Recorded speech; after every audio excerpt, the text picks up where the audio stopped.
that I work so hard on? Stanley, I have a thought. And I realize I'm not a sportsologist, but if one ball generates a certain amount of raw adrenal pleasure, then surely multiple balls makes for an even more euphoric sports experience. I'm going to try it out. Here comes another ball. Yes! Oh goodness, that really does feel amazing, doesn't it? Stanley, I'm like a child in a confectionery shop. I simply have to have more. I'm insatiable. More balls! Uh-oh. Oh, no! That's a lot of balls.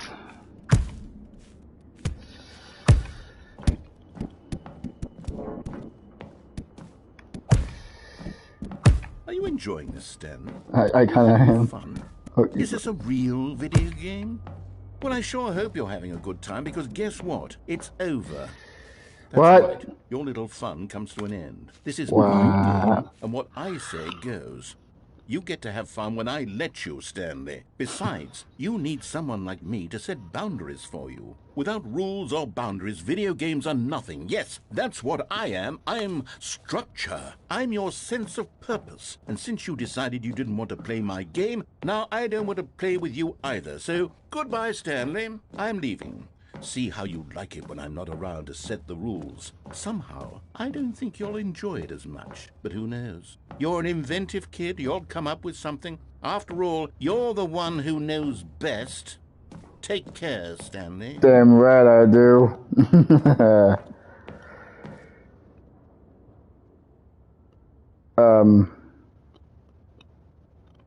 Question. What do I do now?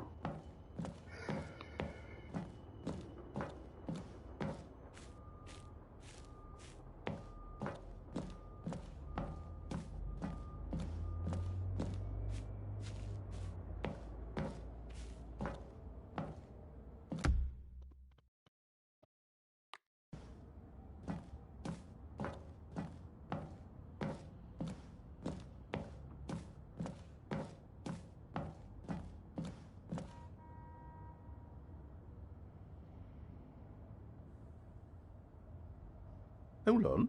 What are you doing?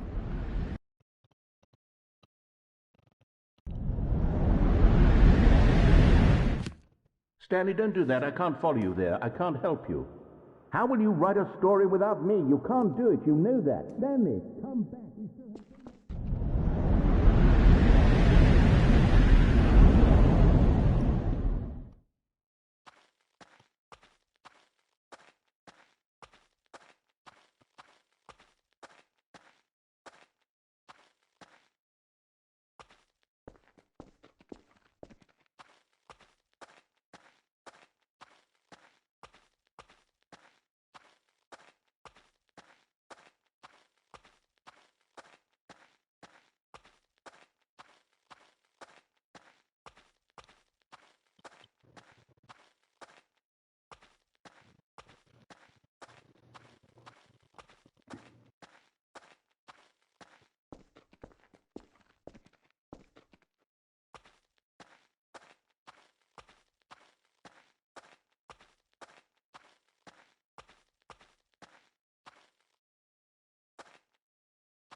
Wow, I got a trophy for trying to jump.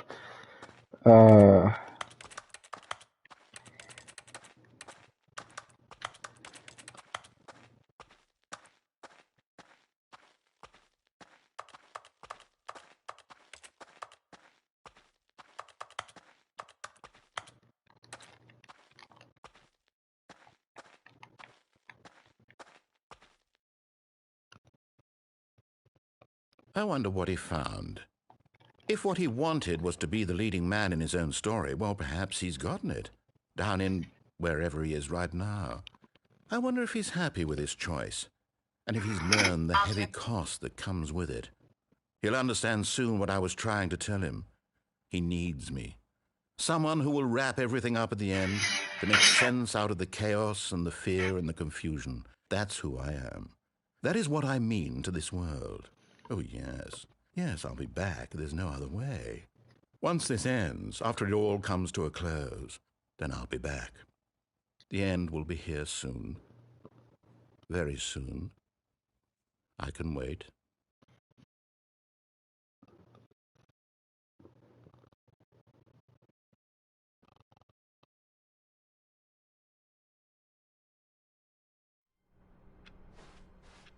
All of his co-workers were gone. What could it mean? Stanley decided to go to the meeting room. Perhaps he had simply... Stanley picked up the bucket. I picked up the bucket. Oh, okay.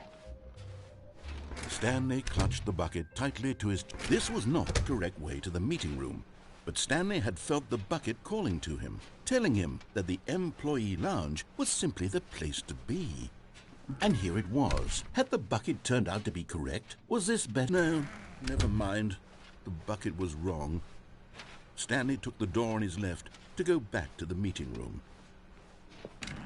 No, said the bucket. don't go to the meeting room. Go somewhere else. The cargo lift, yes. Go. Good, Said the bucket. now ride the lift all the way to the top. There's something up there I need you to do. Stanley did not question why or how this bucket was speaking to him. It should have alarmed him, of course, because buckets can't talk. But Stanley chose not to think about this obvious fact. He was firmly convinced that the bucket had spoken to him, and he unthinkingly did whatever the bucket asked.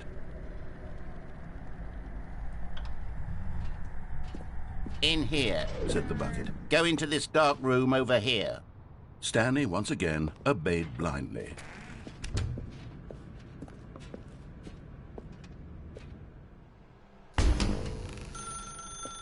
Now pick up the phone. Said the bucket.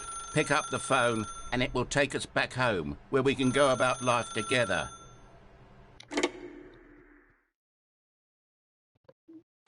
I don't like this bucket. This is the sad story of a man named Stanley and his bucket. What? Once upon a time, I gave Stanley a bucket because I thought he was lonely and could use a friend.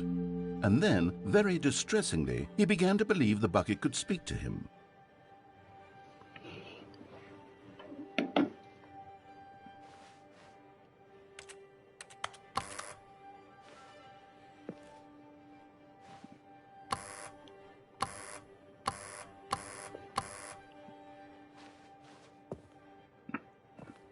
Honey, I'm home.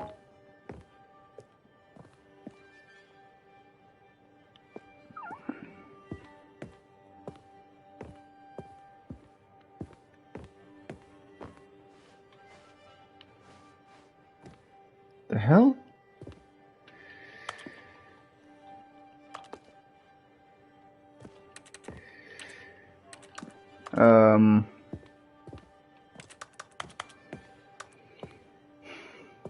So, what do I do now? I can't leave, can't go there, can't do that.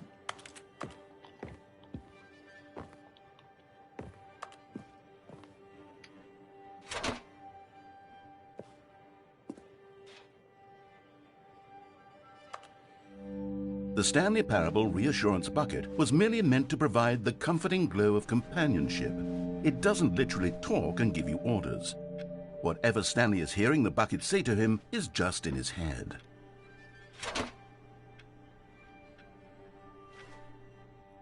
Lately, I've been concerned about him. Wouldn't you be concerned as well? To see him delusional like this, obsessing over an inanimate metal object? I want to say something to him, but I don't know how I can convince him. I don't know if he'll listen to me. Oh, I'll try anyway. Stanley, can you hear me? No. Listen to me. It's just a bucket. It can't think, it can't talk. All it will ever truly do for you is effectively transfer a liquid from one location to a different location. That's it. It doesn't do anything else. Get my friend. You see, he's not listening. He's still taking orders from the bucket. You know, once upon a time it was me he took orders from. Me he trusted and listened to. Now all he cares about No, I is didn't. this awful bucket. This stupid hunk of metal. Where's my bucket? My bucket, buddy! Ignore it. Sad. But I suppose he doesn't need me anymore. From now on, he's just going to cling to this bucket, this cold, empty bucket, this sort of shiny bucket. Well, I'll give it this. The bucket does have a nice shine to it.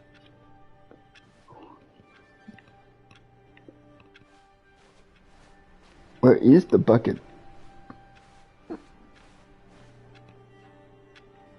Let's see, where the fuck the bucket go? Oh. Yes, I suppose on closer inspection that it doesn't quite look like your average hardware store bucket. It's just a little more, what am I trying to say? Sturdier, more capable of transporting liquid. Like it would be better at moving an motor from one room to another. Oh my God, what am I saying? Better at carrying water from room to room. It's a bucket. It's literally just a bucket. Why do I feel some need to point out the ways in which it's so much more than just a regular bucket?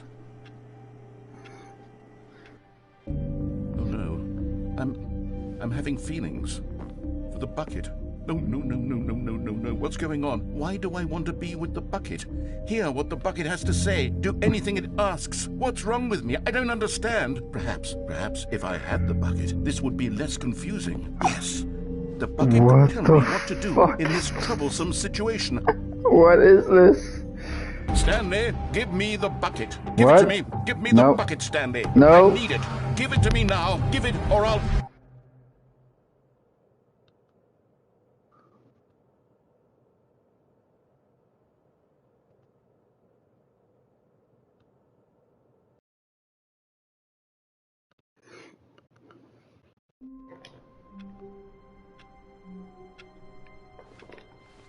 All of his co-workers were gone. What could it mean? Stanley decided to go to the meeting room. Perhaps he had simply missed a memo. I'm not taking the bucket this time.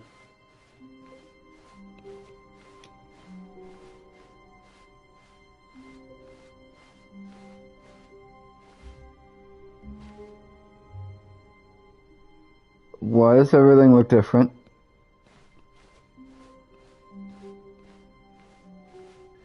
When Stanley came to a set of 2 open doors, this was not the correct way to the meeting room, and Stanley knew it perfectly well. Perhaps he wanted to stop by the employee lounge first, just to admire it. The lounge was grand, majestic, perhaps too majestic. But eager to get back to business, Stanley took the first open door on his left. Going straight again. Stanley was so bad at following directions, it's incredible he wasn't fired years ago.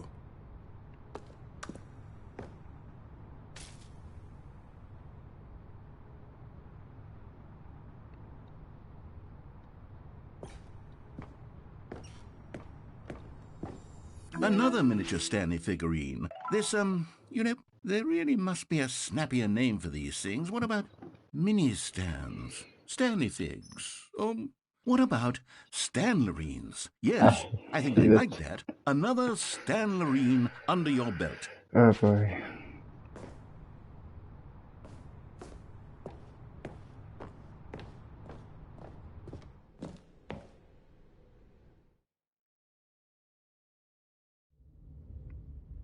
What the hell?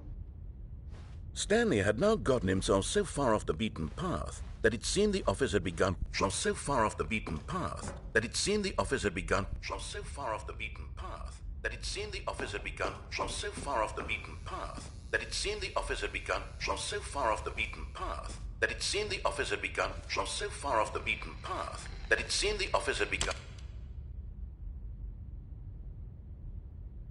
You didn't think I was actually just a recording, did you? Damn it! Silly and trite explanation that would be. All the back and forth between you and me, all the absurd adventures we've been through, and it all turns out I'm just a tape recording? It was all just in Stanley's head. I bet that's the kind of twist you think is revelatory. I bet each and every time you watch a movie where it turns out all to be in the main character's imagination, you must absolutely bolt off the couch in pure shock at the phenomenal and intricate storytelling. It must be so simple to be you. Life being an unending waterfall of surprises and delights. How much more exciting you must find the world than the rest of us do. Now I've become sad. Look what you've done to me. This is all your fault.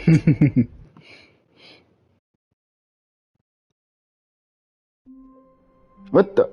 What the? What? All of his co-workers were gone. What could it mean? Stanley decided to go to the meeting room. Perhaps he had simply missed a memo. What the? What? When Stanley came to a set of 2 open doors, he entered the door. This was not the correct way to the meeting room, and Stanley knew it perfectly well. Perhaps he wanted to stop by the employee lounge first, just to admire it. And here it was, the lounge. But eager to get back to business, Stanley took the first open door on his left. Stanley was so bad at following directions, it's incredible he wasn't fired years ago. Look, Stanley, I think perhaps we've gotten off on the wrong foot here. I'm not your enemy, really, I'm not. I realize that investing your trust in someone else can be difficult, but the fact is that the story has been about nothing but you all this time. There's someone you've been neglecting, Stanley.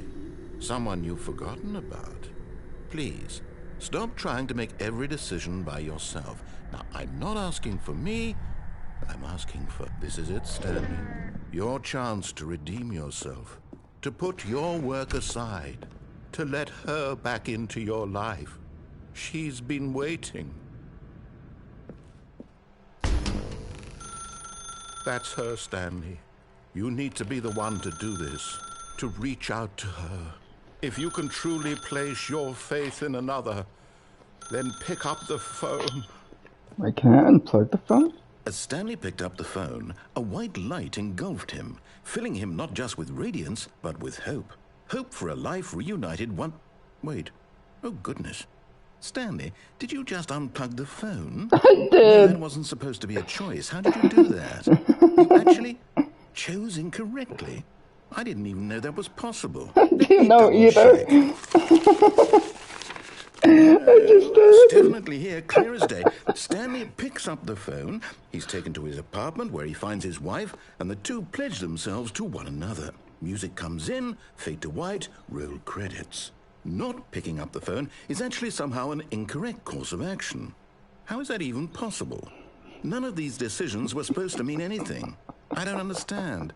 How on earth are you making meaningful choices? I don't know. Did I just see... No, that's not possible. I can't believe it. How had I not noticed it sooner? You're not Stanley. You're a real person. No I shit! can't believe I was so mistaken. This is why you've been able to make correct and incorrect choices. And to think I've been letting you run around in this game for so long. If you'd made any more wrong choices, you might have negated it entirely. It's as though you completely ignored even the most basic safety protocol for real-world decision-making. Or did you not grasp the severity of the situation? Well, I won't have that kind of risk on my watch. I'm going to stop the game for a moment so we can educate you properly on safe decision-making in the real Oh, world. hell Please observe this helpful no. instructional video. No. Choice. It's the best part of being a real person. But if used incorrectly, can also be the most dangerous. This For gotta be a example, joke. in this scenario, a hypothetical real person named Rupert has a choice. He could invent a machine that eliminates food shortages across the world to make life better for all people. Or he could spend years of hard work forgetting how to read. Which choice would you make? Remember that unlike here, the real world makes sense, and at no time should you make a choice that does not conform to rational logic. If you find yourself speaking with a person who does not make sense, in all likelihood, that person is not real. Allow the person to finish their thought, then provide an excuse why you cannot continue talking. Turn to a partner and practice saying, "My goodness, is it 4:30? I'm supposed to be having a back, sack, and crack." Excellent. Making choices on a regular basis is the best part to a healthy decision-making process. Most medical professionals recommend making at least 8 choices per day. Do you make more than 8? Less?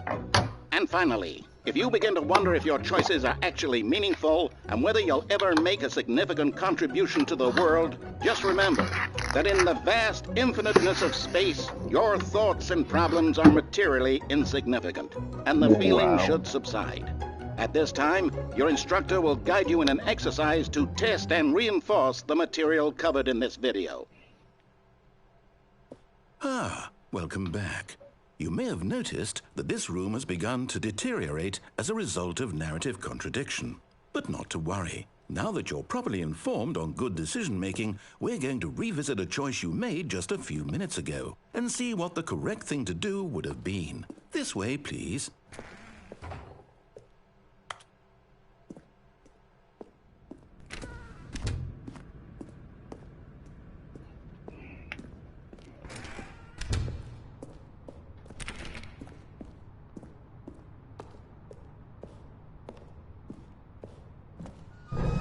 Now that we know your choices are meaningful, we can't have you jumping off the platform and dying. Wow. Imagine the main character dying senselessly halfway through the story. That story would make no sense at all. We just need to get you home as soon as possible before the narrative contradiction gets any worse. Wow. Unfortunately, it seems this place is not well equipped to deal with reality.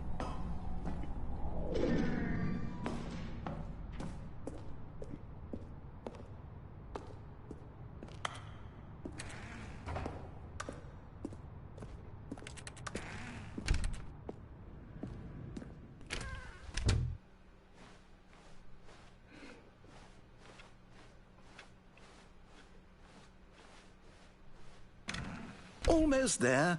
You'll take the door on the left, back to the correct ending, the story will have resolution once again, and you'll be home free in the real world.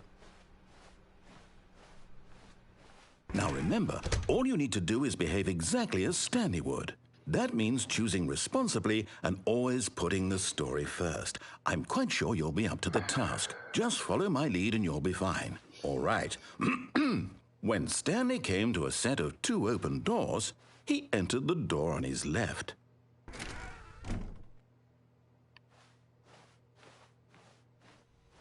No! Why did you do that? Quickly, hurry back in the other direction. Perhaps we're not too late.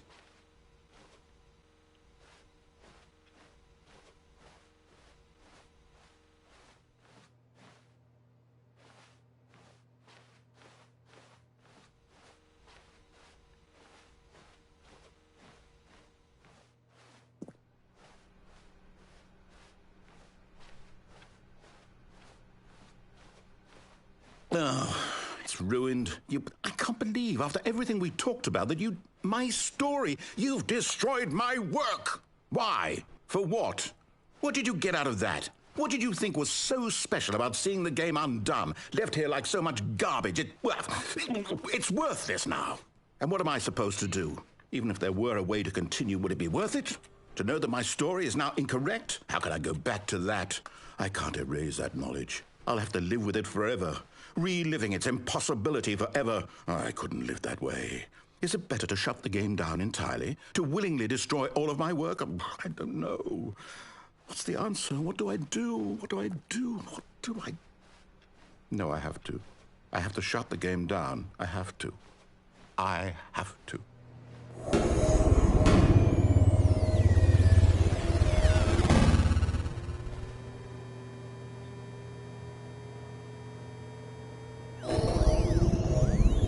Where the hell am I? Oh, I'm here. I'm still here. Here in this pile of rubbish. With you. You, who thought you were so clever. Now look where we are. My entire game is destroyed. It was the only thing in the world that was mine, and you've run it into the ground. What, did you think that would be funny? You Yes. just had to see? Didn't I impress upon you how important it was to be like Stanley? He actually knows how to do what I tell him to. He understands that if I say to do something, there's a damn good reason for it.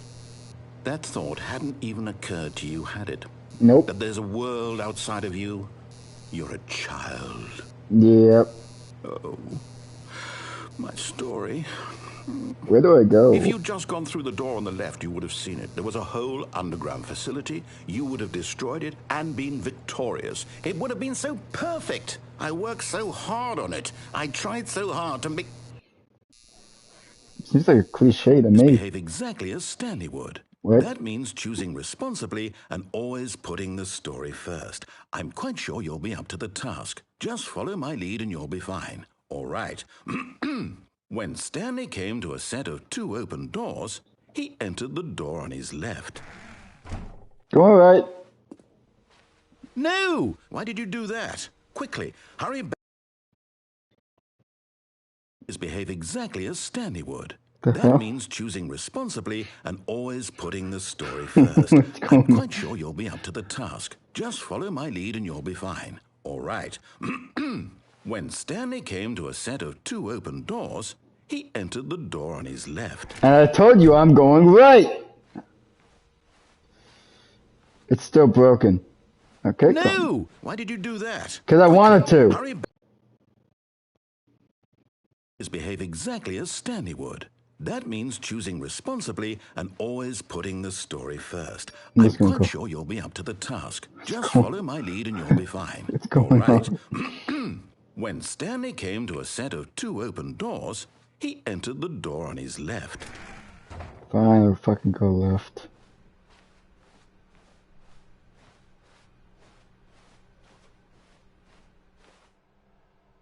You have to now. There was not a single person here either. Feeling a wave of disbelief, Stanley decided to go up to his boss's office, hoping he might find an answer. Coming to a staircase, Stanley walked upstairs to his boss's office.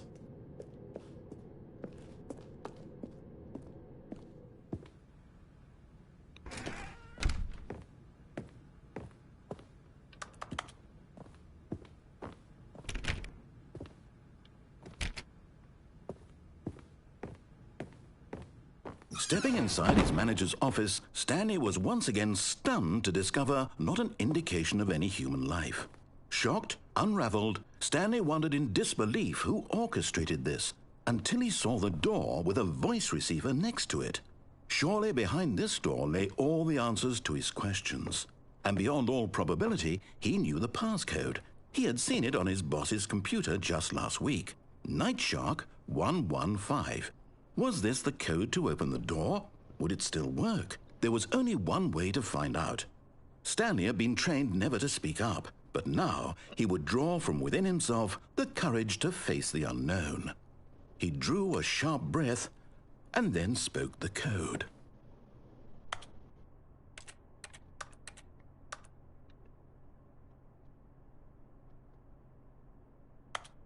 Am I supposed to speak? Stanley spoke the code. Night Shark 115. He spoke his Night Shark 115? right there on the wall. Night Shark 115. Night Shark 115. What the fuck am I supposed to do? I'm sorry, is there a problem?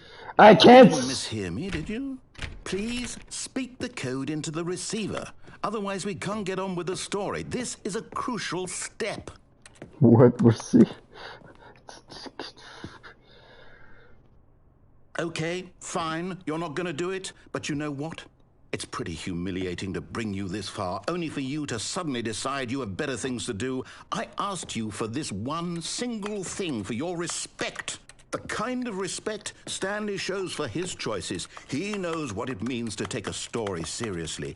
If you didn't want to see what I had to show you, then why did you come here? You had a choice, you know. You could have gone through the door on the right. You could have done whatever the hell you wanted over there. Why did you come this way? Speak. Say something to me. Explain yourself, you coward. You... When Stanley came to a set of 2 doors, he entered the door on his left. Stanley? Hello? Are you... Is everything okay?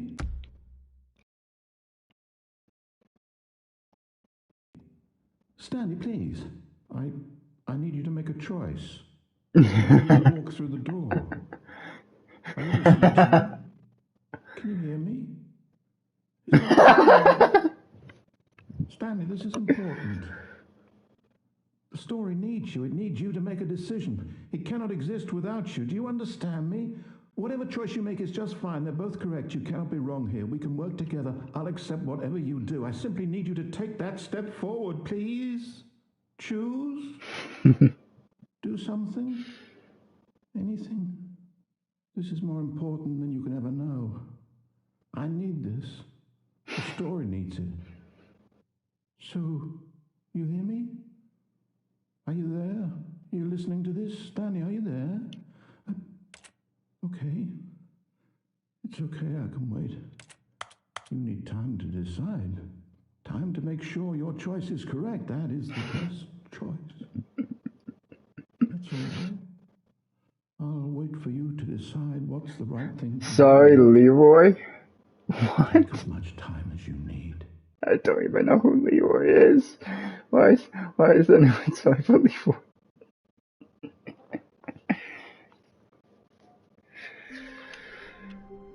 I don't know anymore. All of his co-workers were gone. What could it mean? Stanley decided to go to the meeting room. Perhaps he had simply missed a memo.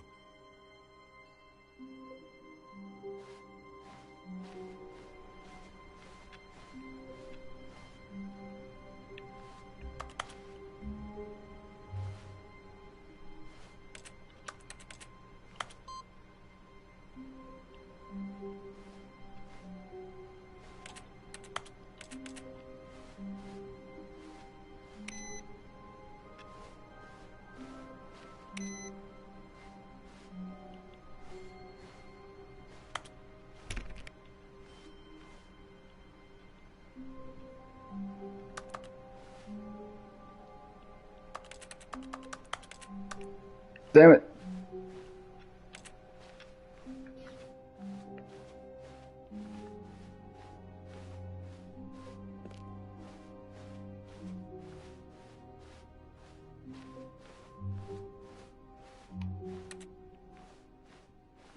When Stanley came to a set of 2 open doors, he entered the door on his left.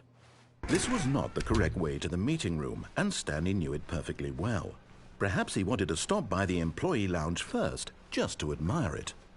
Alright, I gotta stop here.